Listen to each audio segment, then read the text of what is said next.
Huntsville, Alabama. I was an instructor at Councill High School for many years.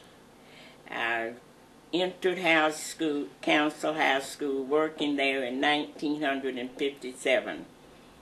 My husband was employed there in 1956.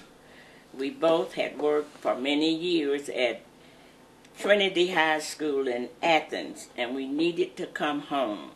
So we applied to Councill High School, and we both were hired. He was hired the year before I was, and I decided to not worry about that year, but let him come on, and then I would come later.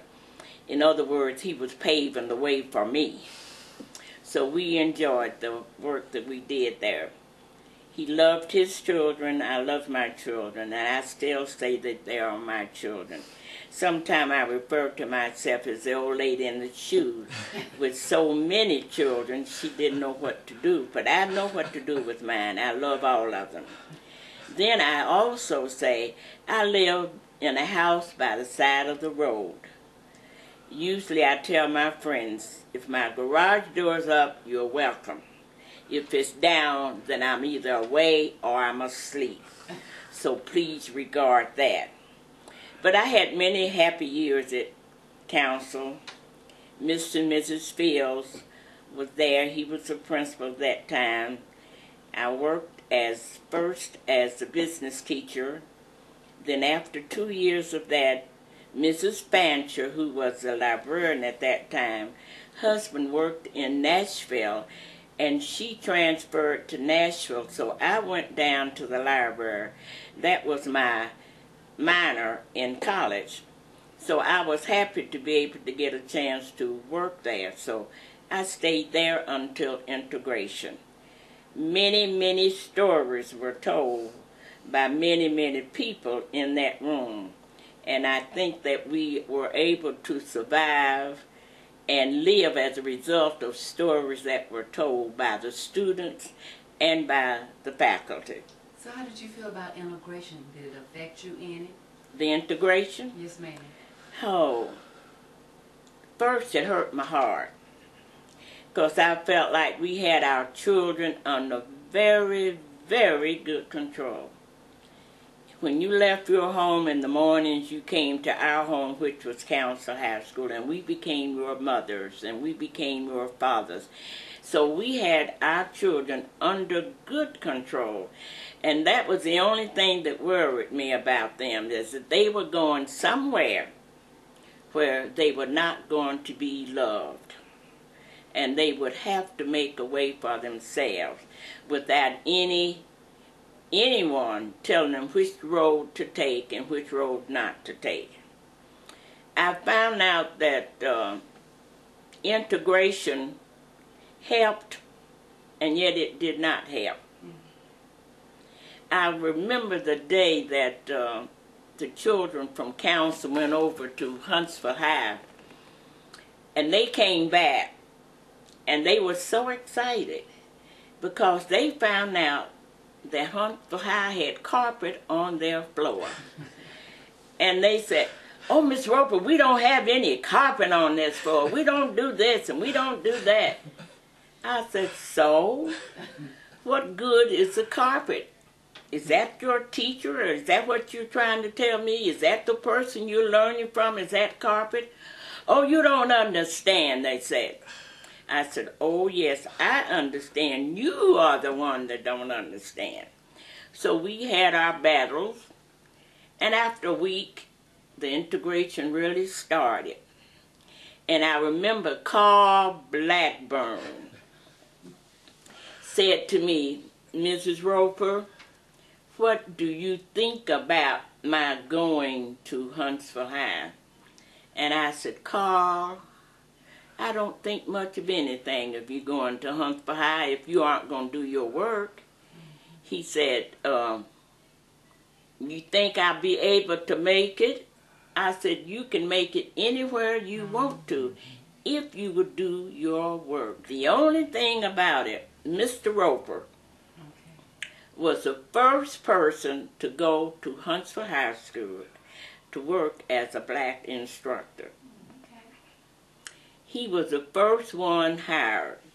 Of course, that worried me as to how he was going to do. I wasn't worried about the subject matter. I was worried about the socializing. You know, how are you going to handle this? So he said to me one day, don't worry about it. I did it at Councill. I managed the children there. I'll manage them at Huntsville High. It's up to the child.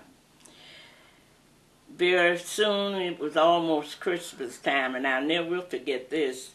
One parent called about 11 o'clock one night, and I said, why is that phone ringing? What's going on?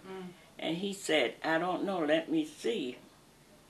And he said, oh, this is one of my parents. And I said, what's the problem? He said, I don't know. So they talked, and finally he said, well, I don't know. I'll talk to the principal about that in the morning. This was on a Sunday of all time. So I said, he hung up the phone. I said, what's the problem? He said, there is no problem. So she said, I want my child in your room. He said, I can't take your child in my room unless the principal says that. I said, well, why is that? I said, before, everybody was pulling them out of your room. He said, the children are making the difference. He said, they are telling everybody else what they're learning, how they're learning, and how they're enjoying it. So they are making the difference. So I told you I wasn't worried about it. This is the beginning of it all. They overcrowded him. Mr. Gamble was the principal at that time at Huntsville High, and he said to Roper one morning, Mr. Roper, I don't know what we're going to do with you. Every child wants to take math under you, and we have other teachers here. So Mr. Roper said, he told him, sir, I have nothing to do with your scheduling. That's up to you. So that was the kind of way things roll. I think that we should restore it, and I would love to see a museum, because that is history. And if we let that history die, then part of all of us are dead. But if we revive it and make it live again, then our children can tell their children, and their children can tell their children. And then when people come into the city and go and see it, they say, oh yeah, this is Councill. We had a beautiful football team. Mr. Kellum loved it. Everybody knew Councill because of Mr. Kellum. They said, you can't beat Councill. You can't be Councill. So we need to revive this. We need to restore this. And anything that we can do to replace it, we need to do that. I can't think of anything that would be much more useful and beautiful than a museum. I don't know what happened to all the trophies and things that we won. At one time they said they were at A&M, but I don't know. But there were a lot of things to be restored, and a lot of things that could be put into that museum. So I commend you on trying to restore that, and I hope how soon it will be.